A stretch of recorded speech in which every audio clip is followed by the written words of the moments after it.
Andy and Paul of OMD talking about Alcatraz. Alcatraz, the island. It was a revelation to us, actually, the first time we were in San Francisco, to discover that Alcatraz is in San Francisco.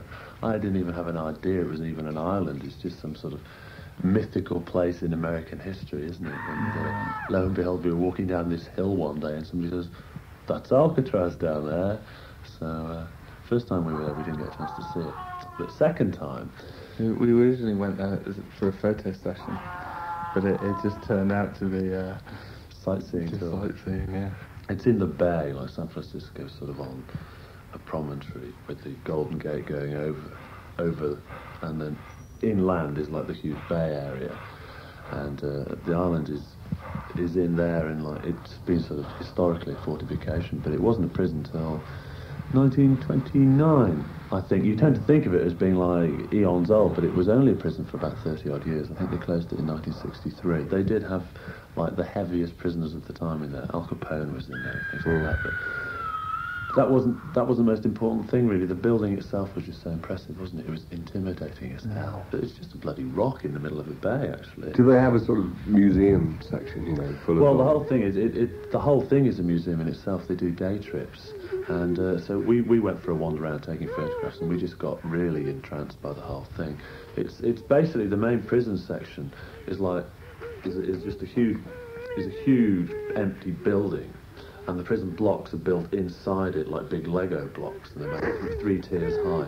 All the doors open together from one end. You can't open. You don't go and unlock one door. You have to open them from the end. It's like huge, like levers and everything, and you select door number 1 at the end, and then you go like that, or you can select them all and open them all up.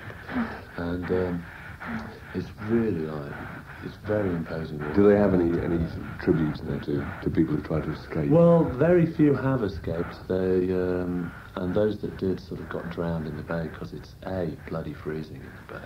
And the governors used to have sort of like they used to have specific means of actually making it. If prisoners did escape, like the whole thing was that they used to feed them really well.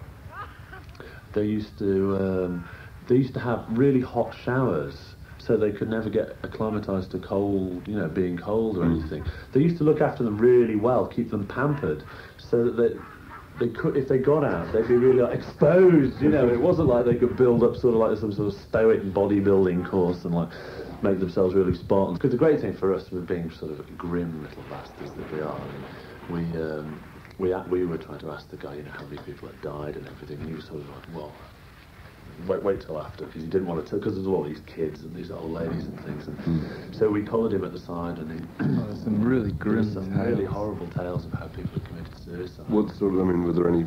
There was one where the beds lift up on chains, and what they used to do is just wrap the chain around their head and just drop the bed. And smash their neck to pieces. Yeah, right. And there was another one whereby they used to get a pencil, sharpen a pencil, and then pick the vein out, and then just bite through it, vein in the wrist, and they're off. What a way to go. So there's some really nice grisly tales there. And, there was one amazing bit where we went into the solitary confinement cell. It was just unbelievable. They locked us in there for about, was it a minute or 2 minutes? Yeah. What, to get you to feel the... Pitch black, you couldn't see anything in it. And it was all metal. The whole thing was like sheet steel. And, it was freezing cold in there, and we all had to, bloody red coats on. Yeah, they used to put them in there naked. They went in there naked for like sometimes 19 days at a time, and apparently the only way you could survive in there without getting sort of like hypothermia, because everywhere you touched was like freezing steel, was to spend most of the time crouched on the floor on the tip of your toes, your knees, and your elbows, with your forehead resting on your knuckles like that. So you have the least amount of you touching the metal. God, it's unbelievable. So it was... And there's no way you could get any light in there, because you could actually see like light around the cracks, but it was just so fine that it would never light. You couldn't see anything. You couldn't tell all darkness. It must have been pretty soulless. And the guards' families used to live on Alcatraz too, didn't they? Just imagine growing up there, and your father being a warden or something. It's and that was, I think that was one of the reasons why they closed it in the end in 1963. It was uneconomical because they keep having to shift out, you know, gallons of water every week. All the food had to go out there, and not only were they keeping the prisoners, but they were keeping the guards. So in the end, they just packed it in, and now it's a lucrative tourist attraction. A lot of postcards. Yeah, they have in fact had prisoners go back there as tourists, but very often very often they get off the boat and they just can't take it, and they actually sit on the quay all the time and go into the prison.